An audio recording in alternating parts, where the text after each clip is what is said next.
Good evening everyone. కొలసీలకు రాసిన పత్రిక 3వ అధ్యాయం 22వ వచనం నుంచి 4వ అధ్యాయం 1వ వచనం వరకు.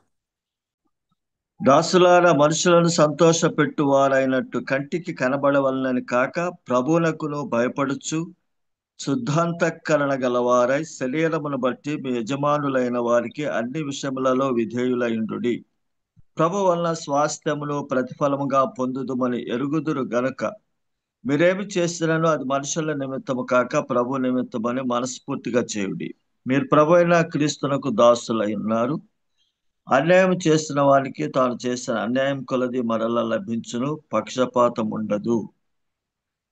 4వ అధ్యాయం 1వ వచనం. యజమానులారా, పరలోకంలో మీకును యజమానుడున్నాడని ఎరిగి న్యాయమైనదియు ధర్మానుసారమైనదియు మీ దాసుల ఎడల చేయుడి.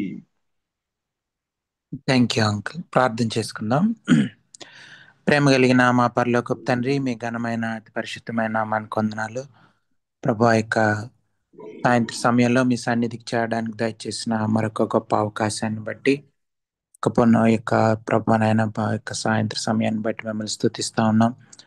ఆ ప్రభునైనా ఈ సమయంలో ప్రభు వాక్యాన్ని ధ్యానించినట్టుండగా మాతో మాట్లాడమని విని గ్రహించలో పడడానికి సహాయం దయచేయమని ప్రాధాయపడతా ఉన్నాం. ప్రభు గడిచిన కాలంలో అనేక సార్లు ప్రభు బలహీన పరిస్థితుల్లో మేము ఉంటున్నప్పుడు వాక్యం ద్వారా ప్రభు మమ్మల్ని దర్శించారు. ప్రభు మమ్మల్ని ఆదరించారు, పోషించారు. అందుని బట్టి మీకు వందనాలు, స్తోత్రాలు తెలియజేస్తా ఉన్నాం. ఈ సమయంలో మాతో మాట్లాడమని ప్రాధాయపడతా ఉన్నాం తండ్రి. ప్రతి ఆటంకాన్ని దూరపరచండి, ప్రతి అంధకార శక్తిని లయపరచమని ప్రాధాయపడతా ఉన్నాం. ప్రభువా, మీరేమైంటున్నారో దాన్ని బట్టి మీకు వందనాలు. మీ గొప్పతనాన్ని బట్టి, మీ యొక్క ప్రభువనైన ఔన్నత్యాన్ని బట్టి, సార్వభౌమాధికారాన్ని బట్టి, మీ ప్రేమను బట్టి, వాత్సల్యతను బట్టి, విశ్వాస్యతను బట్టి, న్యాయమైన మీ తీర్పులను బట్టి, మీ పరిపాలనను బట్టి ప్రభువా మీకు వేలాది వందనాలు, స్తోత్రాలు. ఈ సమయంలో ప్రభు వాక్యాన్ని ప్రభు అర్థం చేసుకోవడానికి కృప చూపించమని, ప్రభు మీరే బోధించమని, మీరే మాట్లాడమని ప్రభు ప్రాధేయపడుతూ ఘనత మహిమ ప్రభావాలు మీకే ఆరోపిస్తూ వాళ్ళు ప్రతి ఒక్కరిని బట్టి మిమ్మల్ని స్తుతిస్తూ మీ చిత్తంలో ఉంటున్న వారు జాయిన్ అవడానికి కృప చూపించమని యేసు ప్రభు వారి అతి పరిశుద్ధమైన నామంలో ప్రార్థన అడిగి వేడుకుంటున్నాం తండ్రి, ఆమేన్. ఒక తండ్రి ఒక చిన్న పిల్లవాడిని ఆ పాలు అక్కడ టేబుల్ మీద పెట్టి తాగు అని చెప్పాడు. ఆ అబ్బాయి అలా చిన్న అబ్బాయి కొంచెం చదువుకుంటా ఉన్నాడు స్కూల్లో. కానీ అప్పటికే తాగట్లేదు. ఆ అబ్బాయికి పాలు ఇష్టం లేదనుకుంటా. చాలాసార్లు చెప్పాడు ఇంతకీ వినట్లేదు. తాగమని చెప్తున్నాడు, వినట్లేదు. లాస్ట్కి చివరికి ఆ పాలు తాగని చెప్పి కొంచెం కసురుకుంటే ఆ పాలకి చెయ్యి తగిలి ఆ పాలన్నీ ఆ తండ్రి బట్టల మీద పడిపోయాయి. ఇంకా కోపం వచ్చి ఆ అబ్బాయిని ఇంకా కొంచెం కొట్టాడు. ఆ అబ్బాయి ఏడుస్తా కూర్చున్నాడు. అంటే మనిషి యాటిట్యూడ్ అంటే ఈవెన్ తల్లిదండ్రులైనా ఎవరైనా సరే రివెంజ్ తీర్చుకోవాలని ఉంటది. అంటే మన మాట వినకపోతే లేకపోతే ఇంకొకటి అదే ఇదైనప్పుడు మనం అధికారం చూపించేటప్పుడు రకరకాలుగా ఎవరైనా ఎవరినైనా అంటే మనం వాళ్ళకి వ్యతిరేకంగా అంటే మనకు వ్యతిరేకంగా ఉంటున్నప్పుడు మన పిల్లలు అవ్వచ్చు, లేకపోతే వేరే ఎవరైనా అవ్వచ్చు, శత్రువులు అవ్వచ్చు, మిత్రులు అవ్వచ్చు, ఎవరైనా సరే మాటకు సమాధానం ఇవ్వడం, లేకపోతే వాళ్ళు మనకు సరిగ్గా అనుకూలంగా లేకపోతే ప్రతీకారం తీర్చుకోవాలనుకోవడం, ఇటువంటి మనస్సు మనిషిలో ఉంటది. సో అలాగే మనం కూడా పిల్లల ఎడల తల్లిదండ్రులు, లేకపోతే తల్లిదండ్రుల ఎడల పిల్లలు ఇలాగ ప్రతీకారం తీర్చుకోవాలన్న ఉంటది. అంటే మనకు అనిపించకపోవచ్చు అది ప్రతీకారం అని, కానీ నిజానికి అదే. ఇప్పుడు ఆ తండ్రి కోపం వచ్చి నా మాట వినలేదని కొట్టాడు. సో అంటే అర్థం ఏంటి? నా మాట వినట్లేదని.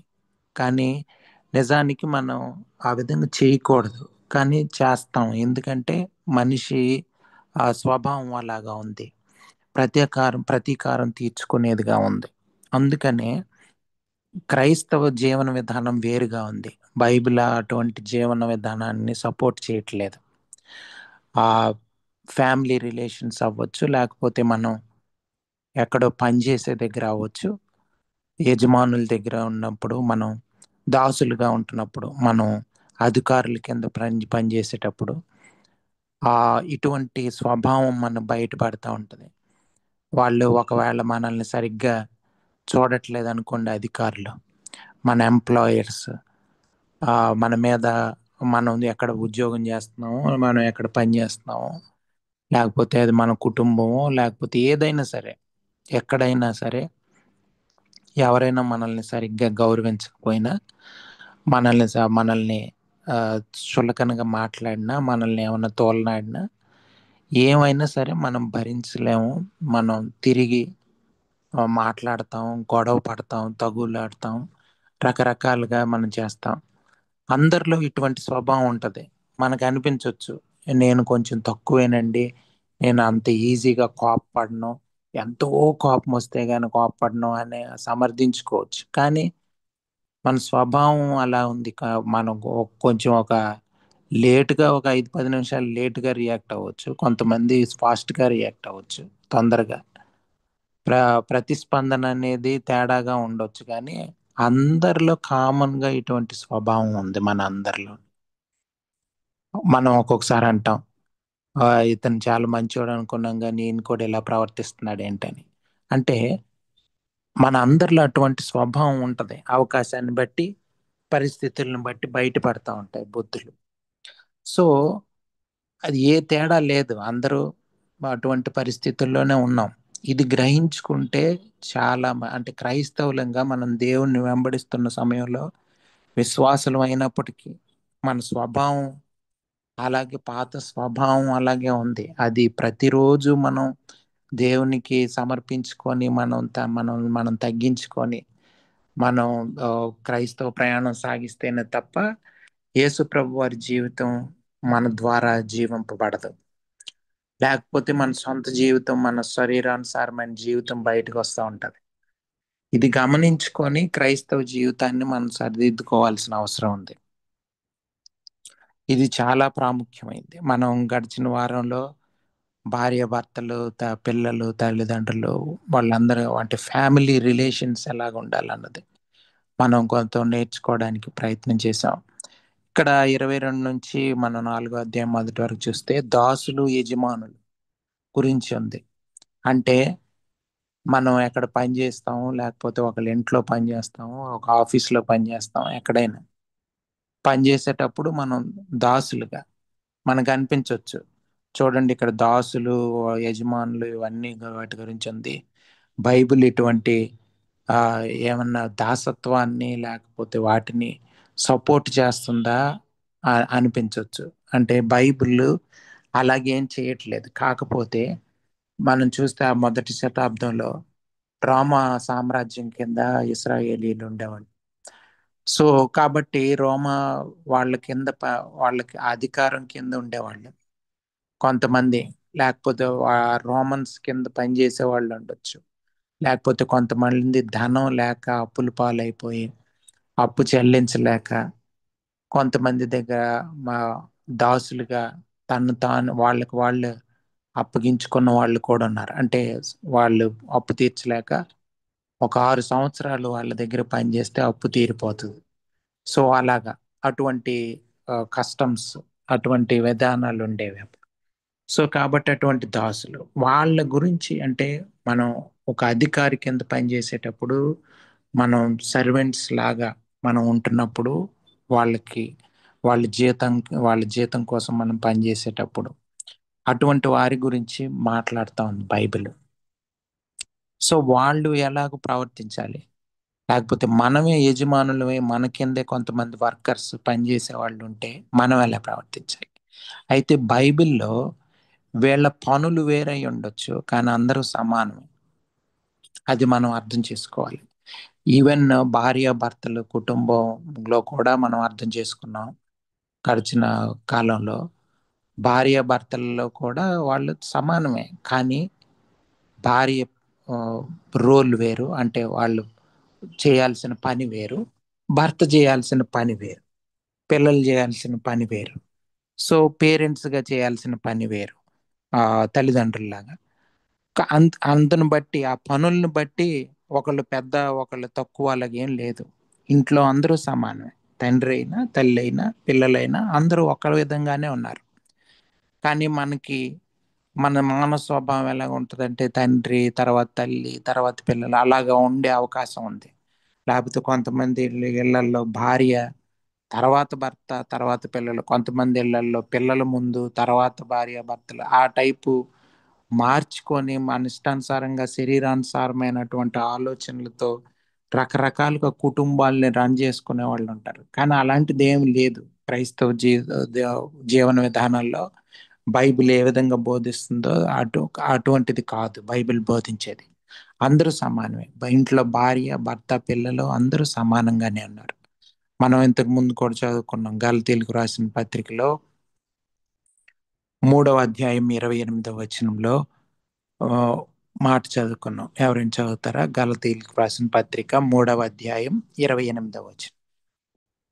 ఇందులో యూదుడని గ్రీసు దేశస్థుడని లేదు, దాసుడని స్వతంత్రుడని లేదు, పురుషుడని స్త్రీ అని లేదు, యేసుక్రీస్తునందు మీరందరూ ఏకముగా ఉన్నారు. ఆ యేసుక్రీస్తునందు మనం అందరం అంటే ఎవరైతే యేసు ప్రభు అని వెంబడించాలనుకుంటున్నారో అటువంటి కుటుంబంలో ఇటువంటి తారతమ్యాలు ఉండకూడదు. ఉంటే మనం క్రైస్తవ జీవితం జీవించట్లేదు, క్రైస్తవ కుటుంబంగా మనం కనబడట్లేదు అని అర్థం చేసుకొని మార్చుకోవాల్సిన అవసరం ఉంది. అందరూ సమానంగానే ఉన్నారు. మన పనులు వేరై ఉండొచ్చు. దేవుడు మనం చూస్తే తండ్రి కుమార పరిశుద్ధాత్మ దేవుడు మనకు మాదిరి. ఆయన దేవుళ్ళుగా లేరు, ఒక దేవుడుగానే ఉన్నారు. ముగ్గురు ముగ్గురు వ్యక్తులుగా మనకు కనిపించిన ముగ్గురు మూడు రకాలైన పనులు మన జీవితాల్లో మనం గమనించిన రక్షణ కార్యంలో యేసు ప్రభు వారి తండ్రి ప్రణాళిక, యేసు ప్రభు వారు ఆ ప్రణాళికను నెరవేర్చడంలో, ఆ తర్వాత పరిశుద్ధాత్మ దేవుడు ఆ యేసు ప్రభు వారి జీవితాన్ని విశ్వాసులకి అర్థం చేసి వాళ్ళకి సహాయకారిగా ఎలాగా పరిశుద్ధాత్మ దేవుడు అన్నాడు అలాగా ఆ మనం కూడా వేరువేరుగా ఉండకూడదు. మనకు మాదిరి మన దేవుడే. సో అది మనం అర్థం చేసుకొని మన మాదిరి అయిన యేసు ప్రభు వారి జీవితాన్ని బట్టి తండ్రి కుమార పరిశుద్ధాత్మ దేవుణ్ణి బట్టి మన జీవితాలు ఆ విధంగా మార్చుకోవాల్సిన అవసరం ఉంది. రోమిలకు రాసిన పత్రికలో మనం చూస్తే మనస్సు మారి రూపాంతరం చెందబడాలని ఉంది. అప్పుడే మనకి దేవుని చిత్తం తెలుస్తుంది, దేవుని కార్యాలు అర్థం అవుతాయి, బైబిల్ అర్థం అవుతుంది, నిజమైన క్రైస్తవ జీవితం అర్థం అవుతుంది. మనస్సు మారకపోతే, మనసు రోజు రోజుకి మారి రూపాంతరపు అనుభవంలోకి వెళ్ళకపోతే మనకి క్రైస్తవ జీవితం అర్థం కాదు. క్రైస్తవ కుటుంబం ఎలా ఉండాలో తెలియదు. మనం ఇతరులను చూస్తాం, అన్యుల్ని చూస్తాం, లేకపోతే వేరే ఎవరైనా ఈ లోకంలో ఉంటున్న వాళ్ళని చూసి మాదిరిగా పెట్టుకొని ఆ ప్రకారం మనం జీవించే అవకాశం ఉంది. కానీ ఆ విధంగా ఉండకూడదు. మనకు మాదిరి మన వాక్యం, మన యేసు ప్రభు వారు జీవించిన జీవితం, ఇవి మనకు మాదిరిగా ఉన్నాయి. సో కాబట్టి మనం ఆ విధంగా జీవించాల్సిన అవసరం ఉంది. చూడండి ఇక్కడ దాసుల గురించి. సో బైబిల్ ఏమి దాసత్వాన్ని లేకపోతే యొక్క స్లేవరీ గురించి సపోర్ట్ చేయట్లేదు. కానీ ఒకవేళ మనం అటువంటి పనిలో ఉన్నప్పుడు, మనం అధికారుల కింద పనిచేసేటప్పుడు ఏ విధంగా ఉండాలి? దాసులారా, మనుష్యులను సంతోషపెట్టు వారైనట్టు కంటికి కనబడవలనని కాక ప్రభువునకు భయపడుచు శుద్ధాంతఃకరణ గలవారై శరీరమును బట్టి మీ యజమానులైన వారికి అన్ని విషయములలో విధేయులై ఉండండి. చూడండి, భార్య ఎలాగ భర్తకు విధేయురాలై ఉండాలని ఉందో అట్లా యజమానులకి దాసులు విధేయులై ఉండాల్సిన అవసరం ఉంది. మనకు అనిపించవచ్చు భర్త సరిగ్గా లేకపోతే ఎలాగ విధేయులై ఉంటాం, లేకపోతే యజమానుడు మంచోడు కాకపోతే ఎట్లా విధేయులై ఉంటాం అని. కానీ విధేయులై ఉండాల్సిన అవసరం ఉంది. ఎందుకు అంటే బియాండ్ గాడ్, అంటే దేవునికి అతీతంగా కాదు, అంటే దేవుని వాక్యానికి అతీతంగా విధేయులై ఉండమనట్లేదు. అంటే దేవుని వాక్యానికి వ్యతిరేకమైన పనులు చేయమంటే విధేయులై ఉండడం కాదు. వాళ్ళ అధికారానికి వాళ్ళు ఏదైనా వాళ్ళు మనకు వర్క్ అసైన్ చేసినప్పుడు, పని మనకి చెప్పినప్పుడు లేకపోతే మనం చేయాల్సిన పనిలో మనం నమ్మకత్వంగా ఉండాల్సిన అవసరం ఉంది. ఆ విషయం గురించి ఇక్కడ మాట్లాడుతున్నారు. భార్య భర్తకు విధేయులై ఉండాలన్నా అదే అర్థం. ఎలాగా భర్త ఆ, ప- దే దే- ఆ విధంగా కుటుంబాన్ని నడిపించడానికి ఆత్మీయంగా నడిపిస్తున్నప్పుడు భార్య సలహాలు ఇస్తూ సహాయకారిగా ఉంటూ ఆయన అధికారానికి ఆయన నడిపించే నడిపించే కుటుంబాన్ని నడిపిస్తున్నప్పుడు సహాయకారిగా ఒకరికొకరు మాట్లాడుకు ఆ కుటుంబాన్ని ఆ, నడిపించాల్సిన దేవుని మీద ఆధారపడుతూ కుటుంబాన్ని నడిపించాల్సిన అవసరం ఉంది. అలాగే దాసులు కూడా యజమానులకు లోబడుతూ నిజమైన క్రైస్తవ విలువలు పాటిస్తూ క్రైస్తవ్యాన్ని వాళ్ళ యజమానులు ఒకవేళ వాళ్ళు అన్యులై ఉంటే వాళ్ళకి యేసు ప్రభువాన్ని చూపించే విధంగా మన బిహేవియర్ ఉండాలి.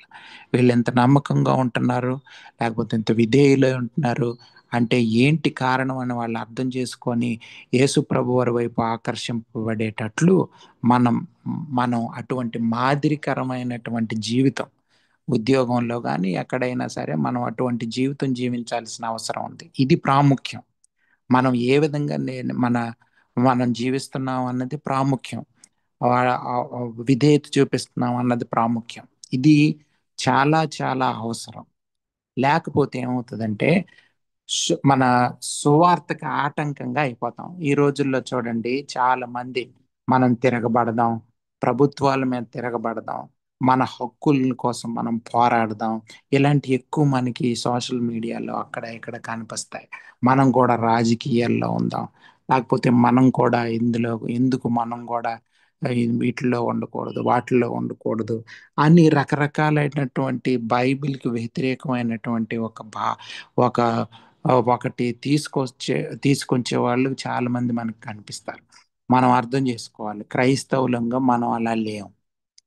దేవుడు మనకు అధికారం ఇస్తాడు, లేకపోతే దేవుడు మనల్ని ఆయా ఆయా పరిస్థితుల్లో గుండా తీసుకెళ్తాడు. దేవుడు అవసరమైతే దేవుడు మనల్ని ఒక స్థానంలో పెడతాడు అవసరాన్ని బట్టి. మనం దాన్ని బట్టి నడుచుకోవాలి, కానీ మనం తిరగబడి పోరాటాలు చేసి లేకపోతే ఇంకొక అలాంటివి చేయకూడదు. నేను చెప్తుంది మీకు అర్థం అవుతుంది అనుకుంటున్నాను. ఒకవేళ అలా చెయ్యొచ్చా, మీకేమనిపిస్తుంది చెప్పండి? మన వాయిస్ రైజ్ చేయాలి, లేకపోతే మనం మాట్లాడాలి, మనం అని అంటా ఉంటారు. అలా అది కరెక్టేనా కాదు? అధికారులకి తిరగబడ్డం అన్నది కరెక్టా కాదా? అఫ్ కోర్స్ వాళ్ళు సరిగ్గా ఉండరు, అన్యులు కాబట్టి సరిగ్గా ఉండకపోవచ్చు. మనం ఏ విధంగా అటువంటి పరిస్థితుల్ని ఎదుర్కోవాలి? మౌనంగానే వెతుక్కోవాలి.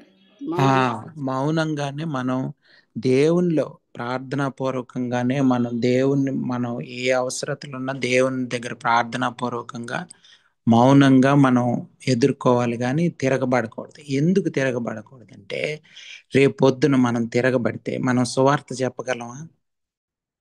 చెప్పండి. మనమే తిరగబడితే మనం సువార్త చెప్తే వాళ్ళు వింటారా? వినరు. అందుకనే మనం దేవుని పరంగా వాక్యానుసారంగా మనం ప్రవర్తించాల్సిన అవసరం ఉంది. యేసు ప్రభు వారు తిరగబడచ్చు కదా, తిరగబడచ్చు వాళ్ళందరి మీద. ఏ అన్యాయం చేశానని నాకు ఈ శిక్ష వేస్తున్నారని తిరగబడచ్చు. కానీ ఆయన ఏం తిరగబడలేదు. దేవుని చిత్తం అని అది అర్థం చేసుకొని ఆయన దానికి లోబడి విధేయత చూపించి మరణం పొందినంతగా తగ్గించుకున్నాడు అని ఉంది ఫిలిప్పీలకు రాసిన పత్రికలో. అది మన క్రైస్తవ విలువలు. అంటే అది మన క్రిస్టియన్ యాటిట్యూడ్. అంటే క్రైస్తవుల యొక్క మనస్సు ఏ విధంగా ఉండాలన్నది మనం యేసు ప్రభు వారి నుంచి నేర్చుకోవాలి. చాలా మందికి తెలియక తిరగబడే వాళ్ళు సోషల్ మీడియాలో బాగా బాగా ఎక్కువగా మాట్లాడి చేసే వాళ్ళ యొక్క మనకు కనిపిస్తూ ఉంటారు. కానీ అలా లేదు, క్రైస్తవ జీవితం అలా లేదు. ఎందుకంటే రేపొద్దున మనం సువార్త చెప్పడానికి అవ్వదు. అలాగే మనమే తిరగబడి మనమే మన ఇష్టానుసారంగా మాట్లాడేస్తే మనం రేపొద్దున సువార్త చెప్తే వినరు ఎవరు. మనం హంబుల్గా ఉంటే, మనం ఒక చెంప మీద కొట్టినప్పుడు ఇంకొక చెంప చూపించే వారంగా మనం కానీ ఉంటే, అప్పుడు సువార్తని మనం ఈజీగా, అప్పుడు పరిశుద్ధాత్మ దేవుని కార్యాలు మనం చూడొచ్చు. లేకపోతే చాలా కష్టం. యేసు ప్రభు వారు జీవించి చూపించిన జీవితాన్ని మనం వేరేగా ప్రొజెక్ట్ చేస్తున్నాం. అంటే ఏ క్రైస్తవ జీవితాన్ని వేరేగా చూపిస్తున్నాం ప్రపంచానికి. ఆ విధంగా ఉండకూడదు. అందుకని ఇక్కడ చెప్తున్నాడు, మనుషుల్ని సంతోషపడడానికి కాదు మనం చేసేది. దాసులుగా మనం చాలాసార్లు కొంతమంది ఏం చేస్తారు, మనుషులు ఉన్నప్పుడు ఒకలాగా, మన మేనేజర్ మన దగ్గర ఉన్నాడు అనుకోండి, ఒకలాగా పనిచేస్తాం. మేనేజర్ లేకపోతే మనం వేరే విధంగా ఉంటాం. అలాంటి స్వభావం మన అందరిలో ఉంటుంది. మనిషిలో సహజంగానే అటువంటి స్వభావం ఉంటుంది. ఎవరైనా పని చేసే వాళ్ళు ఉన్నారనుకోండి, వాళ్ళు ఎవరైనా పట్టించుకుంటున్నారంటే బాగా చేస్తారు, పట్టించుకోకపోతే బాగా చేయరు కొంతమంది. అందరూ అలా ఉంటారు అన్నట్లేదు, కానీ అలాగ మనకు కనిపిస్తా, అంటే అటువంటి స్వభావం మనలో ఉంటుంది. ఆ అందుకనే చెప్తున్నాడు, కంటికి కనబడవాలని కాదు. క్రైస్తవులు ఎలా ఉండాలి? దేవుడు చూస్తున్నాడు, మన యేసు ప్రభు వారు చూస్తున్నాడు. భూనకు భయపడి శుద్ధాంతఃకరణ గలవారై శరీరమును బట్టి మీ యజమానులైన వారికి అన్ని విషయాల్లో విధేయులై ఉండాలి. అప్పుడే మనం సువార్త ప్రకటించడానికి, క్రైస్తవ జీవితం వాళ్ళు అర్థం చేసుకోవడానికి పనికొస్తుంది. లేకపోతే మనం క్రిస్టియన్స్ అని చెప్పుకోలేం. మనం క్రిస్టియన్ బిహేవియర్ సరిగ్గా వీళ్ళు వేసేరు సరిగ్గా ఉండరు అని దాన్ని బట్టి యేసు ప్రభు అని వాళ్ళు అంగీకరించడానికి అది ఆటంకం అయిపోతుంది. మనమే తిరుగుబాటు స్వభావం ఉంటే మనకేమనిపిస్తుంది, ఒకవేళ మన యజమాని సరిగ్గా లేడు అనుకోండి, మనం పనిచేసే చోట సరిగ్గా ఉండరు. వాళ్ళు ఏం చేస్తారు, సరిగ్గా మనల్ని హింస పెట్టడానికో లేకపోతే టార్చర్ చేసే వాళ్ళు ఉంటారు, నానా మాటలు అనే వాళ్ళు ఉంటారు, మనల్ని అవమానపరిచే వాళ్ళు ఉంటారు, రకరకాలుగా ప్రజలు ఉంటారు. కానీ వాళ్ళ అటువంటి పరిస్థితుల మధ్య మనం దేవుని మీద ఆధారపడి యేసు ప్రభువాన్ని చూపించే అవకాశం మనం తీసుకోవాలి. ఆ విధంగా దేవుని మీద ఎన్ని అన్న మౌనంగా దేవుని సన్నిధిలో ప్రార్థనా పూర్వకంగా మనం ఉంటున్నప్పుడు దేవుడు అద్భుత కార్యాలు చేస్తాడు. ఆ విధంగా దేవుని సువార్తను వాళ్ళు అంగీకరించవచ్చు. మన బిహేవియర్ని చూసి, మన మాట తీరుని చూసి, లేకపోతే మన పద్ధతులను చూసి, మన విధేయతను చూసి, మనం అందుకనే మనకి డ్రైవింగ్ ఫోర్స్ ఎవరంటే యేసు ప్రభు వారు. మన యజమాని కాదు. యజమాని డ్రైవింగ్ ఉన్నప్పుడు ఒకలాగా, లేనప్పుడు ఒకలాగా ఉండేది క్రైస్తవులు కాదు. క్రిస్టియన్ కల్చర్ అలా లేదు. క్రిస్టియన్స్ ఎలా ఉండాలంటే, ఉన్నా లేకపోయినా మనం విధేయత కలిగి ఉండాలి. అది మనం యొక్క రాత్రికాల సమయంలో మనం అర్థం చేసుకొని, అటువంటి అవకాశం మనం పనిచేసే చోట్ల, మనం ఉండే చోట్ల, మనం ఎక్కడికెక్కడికైతే వెళ్తున్నామో, ఏ షాప్స్కి వెళ్తున్నామో, బ్యాంకులకి వెళ్తున్నామో, లేకపోతే ఎక్కడికి వెళ్తున్నామో, సో ఏ ప్రాంతాలకు వెళ్తున్నామో ఆ ప్రాంతాల్లో మనం క్రైస్తవులుగా మనం మంచితనాన్ని, యేసు ప్రభు వారిని వాళ్ళకు చూపించే వారిగా మనం ఉండాలి. దేవుణ్ణి వాళ్ళు అర్థం చేసుకోవడానికి కావలసిన వాతావరణాన్ని మనం కనిపించాలి. మనమే స్వార్థకు ఆటంకంగా ఉంటే ఇంకా వాళ్ళు ఏం క్రైస్తవులు యేసు ప్రభు వారిని తెలుసుకుంటారు. ఇది మొదటి శతాబ్దంలో వాళ్ళకున్న వన్ ఆఫ్ ద ఛాలెంజెస్. అంటే ఆ శతాబ్దంలో అక్కడికి ఆ యొక్క దేవుని సంఘం ఎదుగుతున్న కాలంలో వాళ్ళకున్న సమస్యల్లో ఇది ఒక సమస్య. ఇప్పుడు అయితే ఈ సమస్య చాలా పెద్దది. చాలా మందికి క్రైస్తవులు అంటే సరిగ్గా తెలియదు. చాలా మందికి యేసు ప్రభు జీవితం తెలియదు.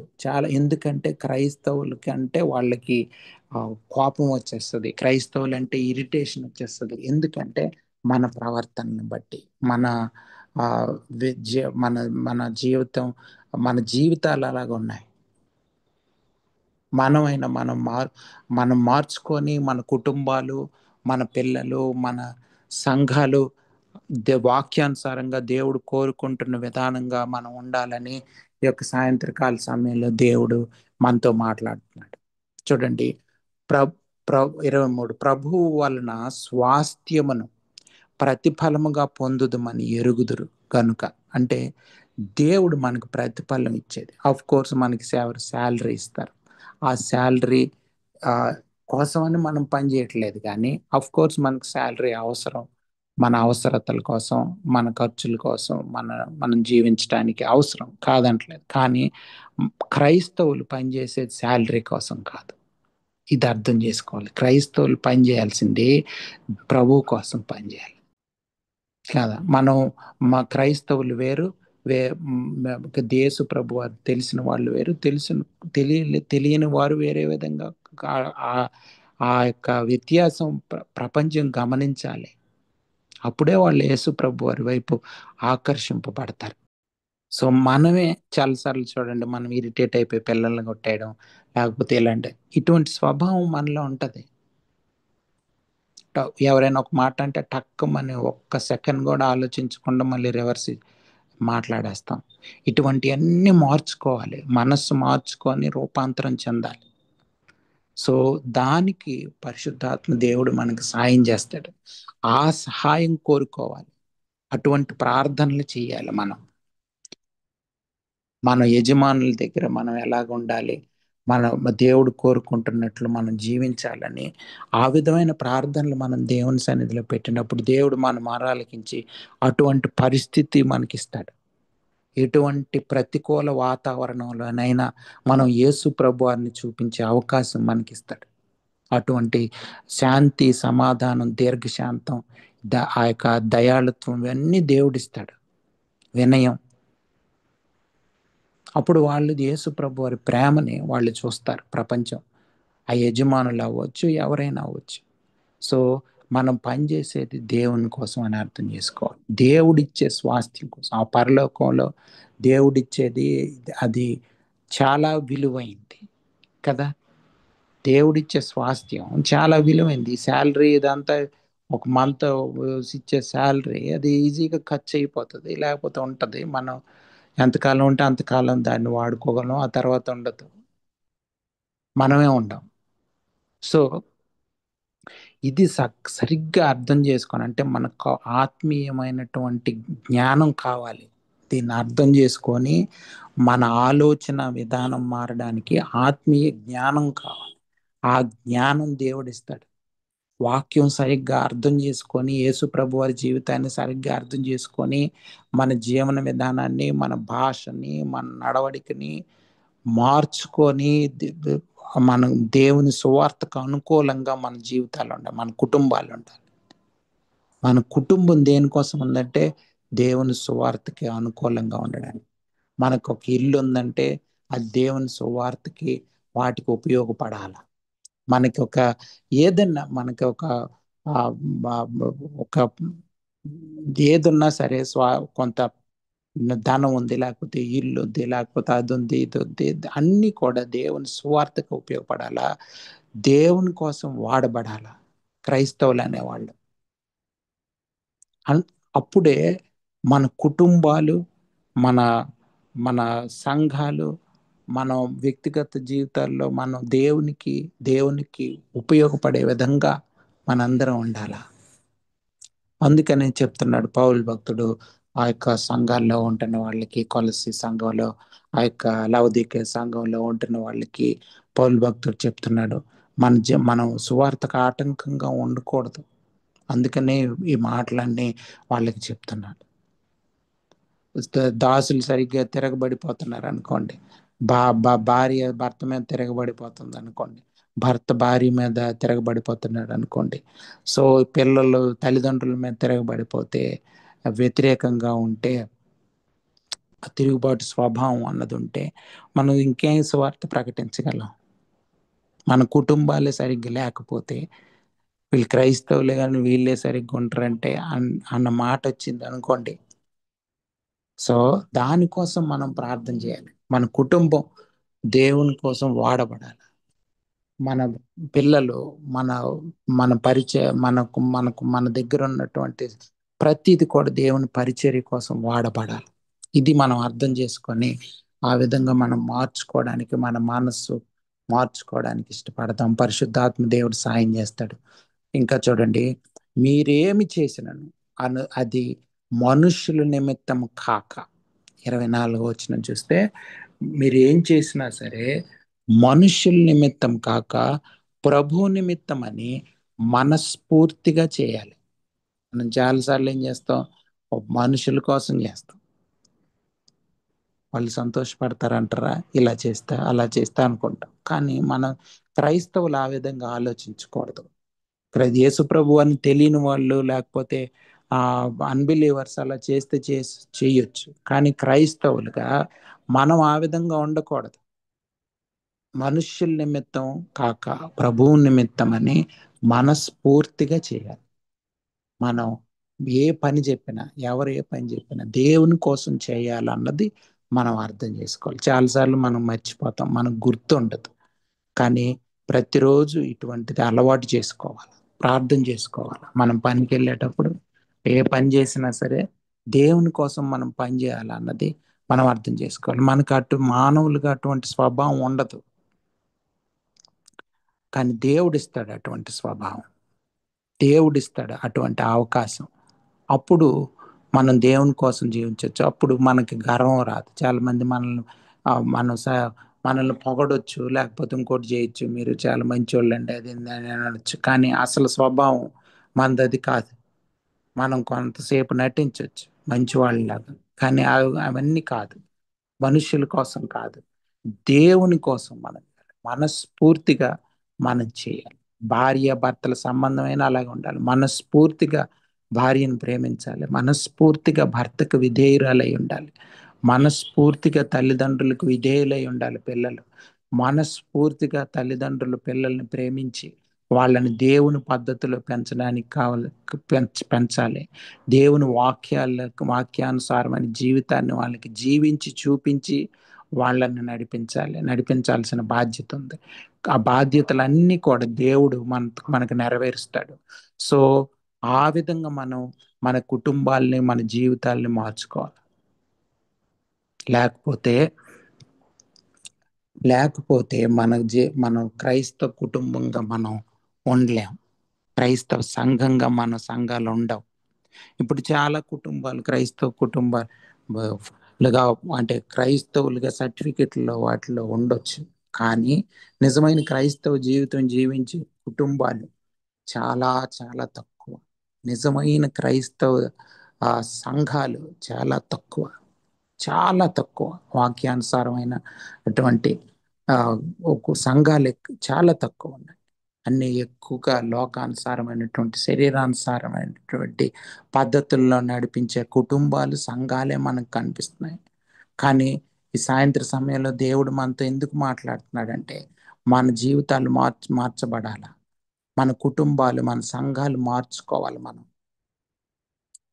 చాలా మార్చుకోవాల్సిన అవసరం ఉంది. వాక్యాలు చదివితే మనకే అర్థమైపోతుంది. మన వ్యక్తిగత జీవితాలు ఎంత మార్పు చెందితే గాని ఇటువంటి దేవుడు కోరుకుంటున్న జీవితం మనకు దొరుకుతుంది.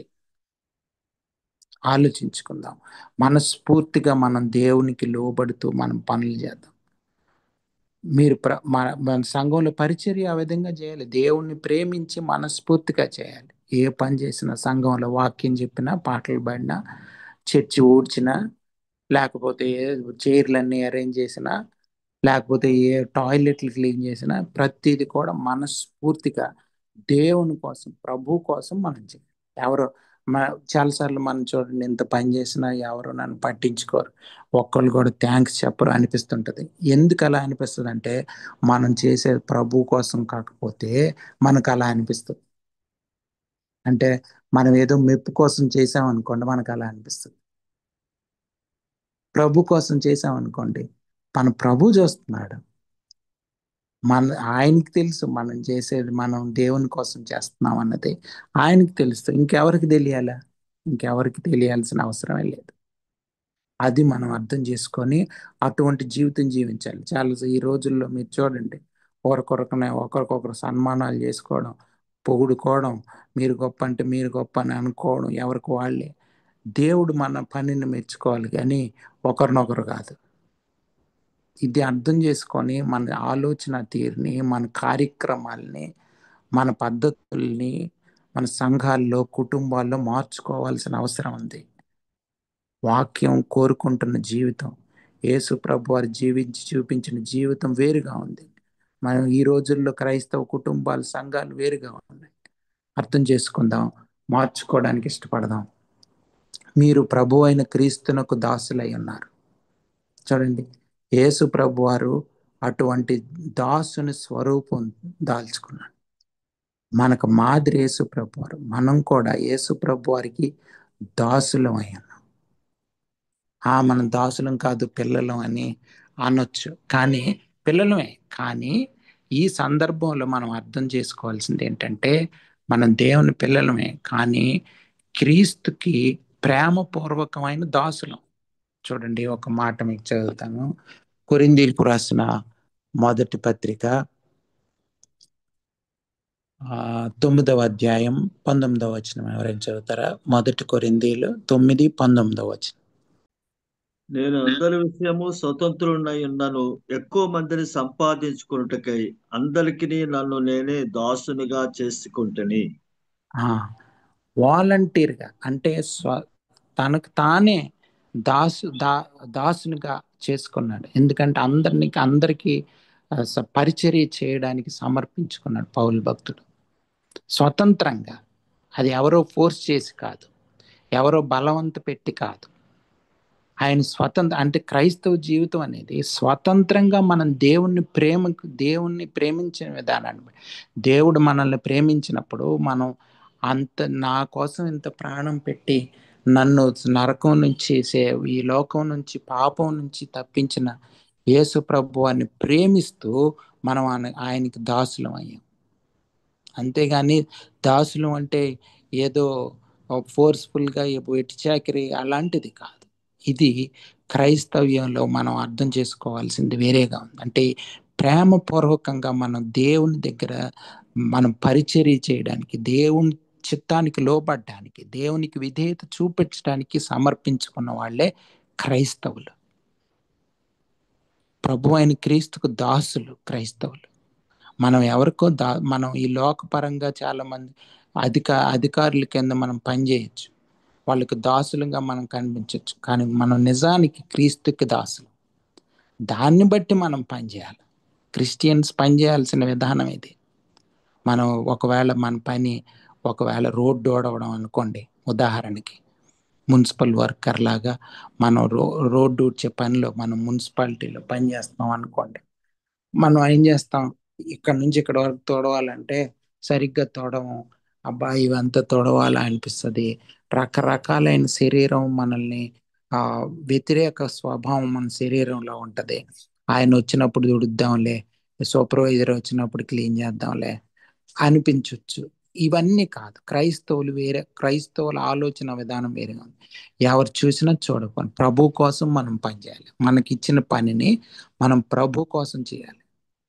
ఇది క్రైస్తవ జీవన విధానం. అప్పుడే సువార్త ప్రకటించడానికి అనుకూల వాతావరణం మన ప్రాంతంలో, మన దేశంలో, మన చుట్టుపక్కల అటువంటి వాతావరణం కల్పించబడుతుంది. అప్పుడు పరిశుద్ధాత్మ దేవుని కార్యాలు మనం చూడొచ్చు.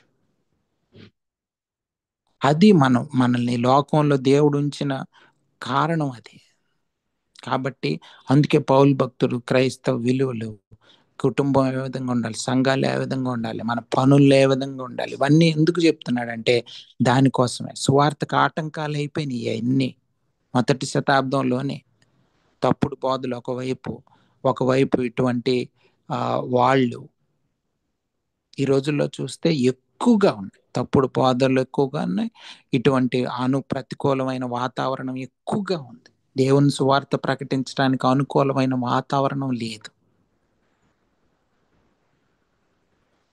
సో ఇది మనం అర్థం చేసుకొని మనం మన కుటుంబాలు, సంఘాలను మార్చుకోవాల్సిన అవసరం ఉంది. దేవుని చిత్తానుసారంగా మన జీవితాలు మార్చబడాలి.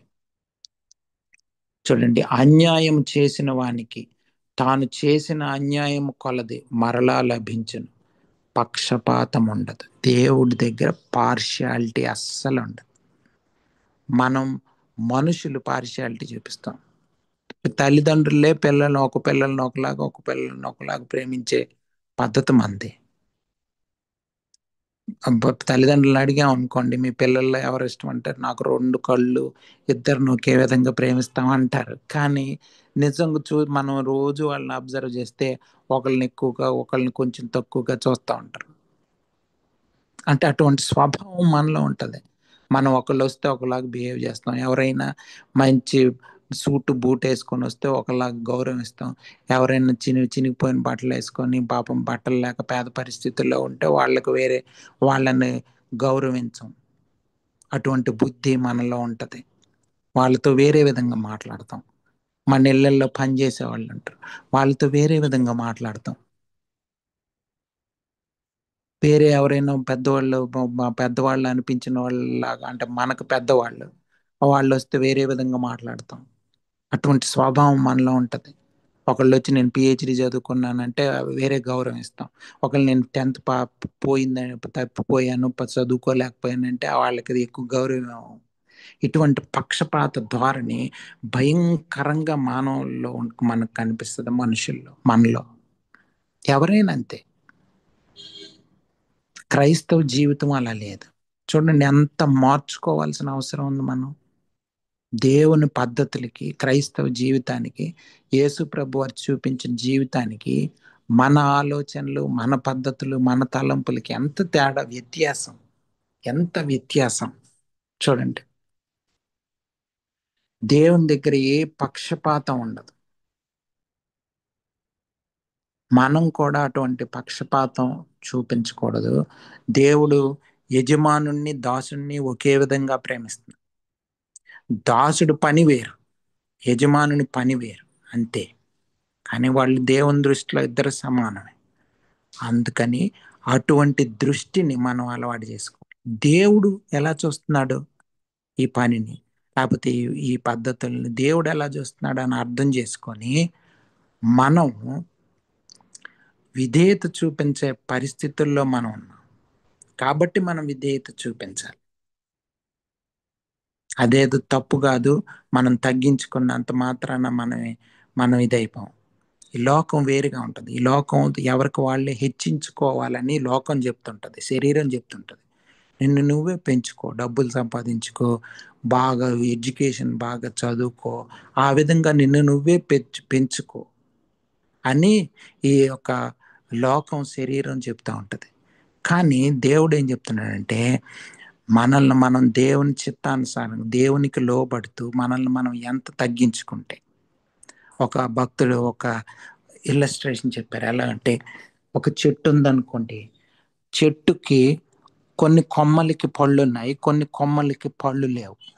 పళ్ళున్న కొమ్మలు కొంచెం కిందకి దిగి ఉంటాయి బరువుకి, పళ్ళు లేని కొమ్మలు పైకి ఉంటాయి, స్ట్రైట్గా ఉంటాయి, ఎందుకంటే వాటికి పళ్ళు లేవు కాబట్టి. అలాగే ఆత్మీయంగా మనం కూడా ఆత్మ ఫలం అన్నది మన జీవితాల్లో కనిపిస్తే మనలో ఆటోమేటిక్గా దేవుని స్వభావాన్ని బట్టి మనలో తగ్గింపు స్వభావం అన్నది మనం గమనించవచ్చు. అది యేసు ప్రభు వారిని బట్టి వస్తుంది. అది పరిశుద్ధాత్మ దేవునికి లోబడే విధానాన్ని బట్టి మనకు వస్తుంది. మన స్వతహాగా అటువంటి బుద్ధి లేదు మనలో. కాబట్టి మనం అన్యాయంగా ఉండకూడదు, ఆ పక్షపాత ధోరణి మనలో కనిపించకూడదు. సో అందరినీ సమానంగా ప్రేమించే బుద్ధి మనకి దేవుడు దయచేయాలని ప్రార్థన చేసుకోవాలి ప్రతిరోజు. ఆ విధంగా యేసు ప్రభు వారి స్వరూపంలోకి రూపాంతరం చెందబడుతూ ఉండాలి. దేవుని దృష్టిలో అటువంటి భేదం లేదు, పక్షపాతం. ఇందాక మనం వాక్యం చదువుకున్నాం, గ్రీస్ దేశస్థుడని యూదుడని అలాంటి తారతమ్యాలు ఏమి లేవు. మన భారతదేశంలో చూస్తే మనకి భయంకరమైన పక్షపాతం, తారతమ్యాలు, కుల వ్యవస్థ, ఇవన్నీ ఉంటాయి. అవన్నీ మన మనసులో మనకు చిన్నప్పటి నుంచి అలవాటు అయిపోయి ఉంటుంది. ఆ ఒక కులం వాళ్ళైతే గౌరవించడం, ఇంకొక కులం వారైతే తక్కువగా చూడడం, అది అందరిలో ఉంటుంది ఆ బుద్ధి. ఒక అగ్ర కులాలు లేకపోతే తక్కువ కులాలు, అలాంటి బుద్ధి అందరిలోనే ఉంటుంది. అటువంటి స్వభావం మనలో ఉండకూడదు.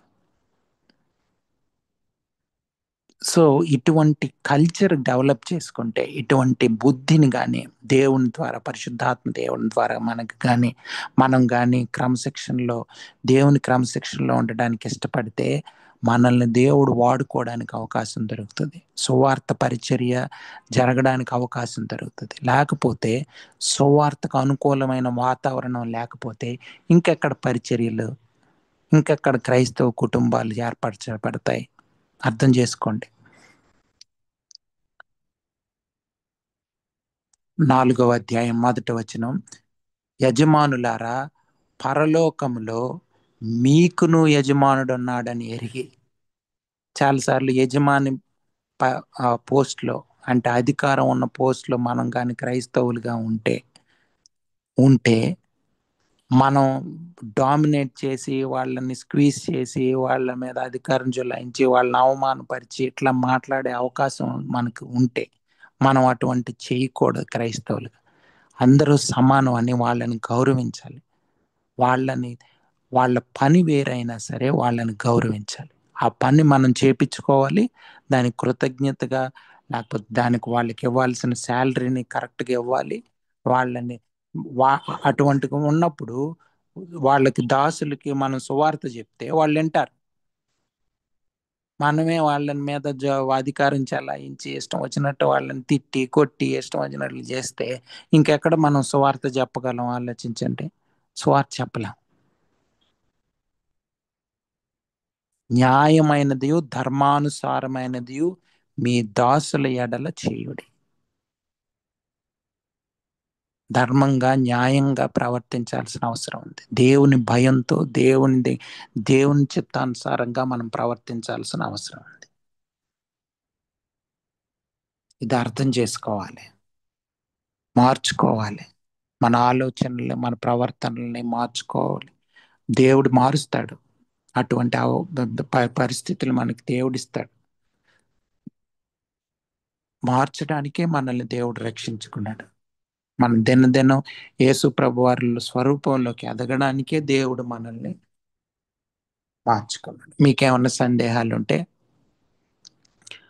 లేకపోతే మీరేమన్నా షేర్ చేసుకోవాలన్నా చేయొచ్చు. మౌనంగా ఉండటం అనేది, యజమానికి మౌనంగా ఉండటం అంటే సమ్టైమ్స్ ఈ ఆర్గ్యుమెంట్స్ విషయంలో మౌనంగా ఉండటం, అది కేవలం పరిశుద్ధాత్మ దేవుడే మనకు సహాయం చేయాలి. అవును, అవును, కరెక్ట్. పరిశుద్ధాత్మ దేవుడే. ఒకవేళ మన హ్యూమన్ విజ్డమ్తో చేస్తున్నట్లయితే అది కొంచెం మానసికంగా స్ట్రెస్ పడాల్సి వస్తుంది. అవును, అవును, అది పరిశుద్ధాత్మ దేవుడు సహాయం చేస్తే నెమ్మదిస్తాడు.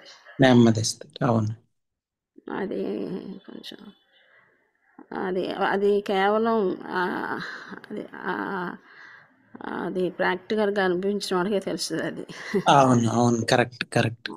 చాలా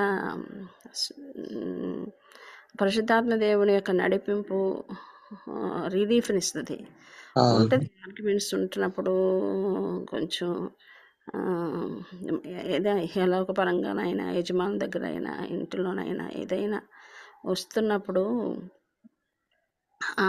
నోరు మూసేయటం అనేది పరిశుద్ధాత్మ దేవుడు చేయాలి. అవును. పరిశుద్ధాత్మ దేవుడు. అప్పుడు ఏమవుతుందంటే యేసుక్రీస్తు ప్రభు మరి ఆయన మరి ఫిలిప్పీ పత్రికలో చెప్పిన విధంగా తను తానే తగ్గించుకుని లోకానికి వచ్చి రిక్తునిగా చేసుకునేది. అది ఎప్పుడు నాకు గుర్తొస్తూ ఉంటుంది. అది ఎప్పుడు గుర్తొస్తుంది. తను తానే తగ్గించుకుని రిక్తునిగా ఈ లోకానికి వచ్చి శిలువ మరణం పొందినంతగా తగ్గించుకున్న ప్రభు యొక్క, అది ఆయనే తగ్గించుకున్నప్పుడు ఆయనే మరి శిలువ మరణం అంతగా తగ్గించుకుని ఆయన మరి అంత ఆయన సింహాసనాన్ని విడిచిపెట్టాడు. దూతల యొక్క సమూహపు స్తుతిని విడిచిపెట్టేశాడు. నీ కొరకు నాకు తగ్గించుకుని వచ్చినప్పుడు మనం ఎంత భారము అని అన్నప్పుడు మౌనం వహించటం అనేది చాలా చాలా కొన్ని ప్రాబ్లమ్స్ సాల్వ్ అవుతాయి. సమాధానం ఉంటుంది గృహంలో. అంటే అది వాక్యం ద్వారానే నేర్చుకోవటం అవుతుంది. అది నేర్చుకుంటున్నాను. అది ఇప్పుడు ఇది మీరు చెప్పినప్పుడు అది మౌనంగా ఉండటం అన్న చెప్పినప్పుడు నాకు అది గుర్తొచ్చి అది కేవలం పరిశుద్ధాత్మ దేవుని యొక్క సహాయంతోనే మనం చేయగలం. కానీ మన హ్యూమన్ విజ్డమ్తో చేస్తే అది మన వల్ల కాదు. దానివల్ల స్ట్రెస్ పడటం, హెల్త్ పాడవటం, మానసిక ఆందోళన తప్ప ఇంకేమి ఉండవు. Thank you so much. ఒకవేళ లేకపోతే ఎవరైనా ప్రేరేపించబడిన వాళ్ళు ప్రార్థన చేస్తే ముగించు. పరిశుద్ధ రాజ్యం గారు తండ్రి ఏసయానికి వందనాస్తుతులు స్తోత్రాలు ఆచరించుకుంటూ తండ్రి నాయన మరి 9 మాసాలు లెక్క చట్న భద్రపరిచి మరి 10వ మాసంలో నూతన మాసంలో ప్రవేశపెట్టి మొదటి దినం మరి నాయన జూమ్ ద్వారా తండ్రి నాయన మరి ఈ యొక్క కొలసి పత్రిక ఆయన మరి 4వ అధ్యాయం కొన్ని 3వ అధ్యాయంలో కొన్ని వచనాలు ఆయన మరి ధ్యానించడానికి సహాయం చేసి ఉంటున్నావు ప్రభా దేవనాయన. ఏ విధంగా తండ్రి నాయన మరి నీ మాటకు లోబడాలి దేవాన, ఏ విధంగా నాయన మేము విధేయత చూపించాలో తండ్రి నాయన మరి దాసులు అయినప్పుడు ఏ విధంగా ఉండాలి, యజమానులుగా ఉన్నప్పుడు మేము ఏ విధంగా ఉండాలి, భార్య భర్తలుగా ఉన్నప్పుడు ఏ విధంగా ఉండాలి ఆయన మరి పౌలు గారు ఆయన కొలసి సంఘాల ద్వారా నాయన మరి రాసిన మాటలు ఈ దినం వరకు తండ్రి మేము మమ్మల్ని బ్రతికిస్తుంటున్నాం దేవా. నీకు వందనాస్తుతులు స్తోత్రాలు చేయించు. సాతండి అయితే తండ్రి నాయన అయా పొంచి ఉంటాడు ప్రభా మా యొక్క సమాధానాన్ని, మా యొక్క నెమ్మదిని తండ్రి దేవా ఆయన దొంగిలించడానికి ప్రభా పొంచి ఉంటాడు ప్రభా తండ్రి. కాబట్టి ప్రభా కొన్నిసార్లు అయా తండ్రి నాయన మరి మీరు తగ్గించుకునే విధంగా తండ్రి, మీరు తండ్రికి విధేయత చూపించిన విధంగా తండ్రి నాయన మీరు తగ్గించుకుని ఈ లోకానికి వచ్చిన విధంగా ప్రభా నాయన కొన్నిసార్లు ప్రభా తండ్రి ఆయన కొన్నిసార్లు కదా అనేక సార్లు ఇటువంటి సాతాను మమ్మల్ని ఆయా శోధనకు ప్రోత్సహిస్తుంటున్నప్పుడు ప్రభా తండ్రి, ఆర్గ్యుమెంట్స్కి ప్రోత్సహిస్తున్నప్పుడు ప్రభా తండ్రి నాయన మౌనం వహించడం అనేది మాకు సహాయం చేయమని అడుగుతున్నాం ప్రభా. నెమ్మది ఇచ్చే దేవుడు తండ్రి, పరిశుద్ధాత్మదేవ తండ్రి, మీ సహాయం మాకు అవసరం, నీ శక్తి మాకు అవసరం, నీ బలం మాకు అవసరం, నీ యొక్క జ్ఞానం మాకు అవసరం, నీ నడిపింపు మాకు అవసరమయ్యా. సహాయం చేతండి. కాబట్టి ప్రతి విషయంలో తండ్రి మమ్మల్ని మేము మీకు అప్పగించుకొని దేవాన నాయన మరి కృప చూపించున్నాను తండ్రి. రాకడి దినాల్లో ఉంటున్నాం ప్రభా ఆయన మరి తండ్రి దానికంటే ముందుగా మా పోకడే ఉండొచ్చును ప్రభా. కాబట్టి ప్రభా దేనికో దానికి కంప్లీట్గా తండ్రి సిద్ధపాటు కలిగి ఉండాలంటే ప్రభా నాయన వాక్యం వినటం కాదు కానీ దాన్ని చేతల్లో పెట్టడం ఎంతో కష్టమే. కానీ నాయన మరి క్రియారూపకమైన తండ్రి నాయన విశ్వాసం కష్టమే. కానీ తండ్రి నాయన నువ్వు సహాయం చేస్తావు ప్రభా. అయ్యా కృప చూపించమని అడుగుతున్నాం తండ్రి, సహాయం చేయమని అడుగుతున్నాం ప్రభా నాయన. ఆయన కనికరించయ్యా ఎంతగానో తండ్రి దేవా నాయన వాడు కుయుక్తితో పనిచేస్తున్న దినాల్లో మేము ఉంటున్నాం ప్రభా తండ్రి. అయా మా యొక్క విశ్వాసాన్ని అయా తండ్రి మాలో ఉన్న ఆ దైవ శక్తిని ప్రభా నాయన దొంగిలించడానికి ప్రభా తండ్రి దేవా అనేక రీతిలుగా తండ్రి మా చుట్టే తిరుగుతూ ఉంటున్న దినాల్లో మేము ఉంటున్నాం. కాబట్టి ఇదిగో పరిశుద్ధ గ్రంథాన్ని మీరు మాకు ఇచ్చినారు, వాక్యాలు మాకు ఇచ్చినారు, బోధకులు మాకు ఇచ్చిన్నారు ప్రభా. సహాయం చేయను ఆయన మరి ఈ సాయంకాల సమయంలో మరి ఆయన ఈ జూమ్లో రాని వారిని జ్ఞాపకం చేసుకుని తన తర్వాత అయిన రికార్డింగ్ వినటానికి సహాయం చే ప్రభు. అయ్యా మరి నీ సేవకుడు మరి రవిని తన కుటుంబాన్ని తన పరిచర్యను మీ చేతులకు అప్పగించుకుంటూ యమన జీవితాన్ని ప్రభని ఆయన మహిమార్థమై వాడుకోమని రానున్న దినాలు అనేక మందికి ఆశ్రితకరంగా తన పరిచయం నుంచి మనం అడుగుకుంటూ కొద్ది ప్రార్థన యేసుక్రీస్తు శ్రేష్టమైన నామములో అడిగి వేడుకుంటున్నాం తండ్రి. ఆమేన్.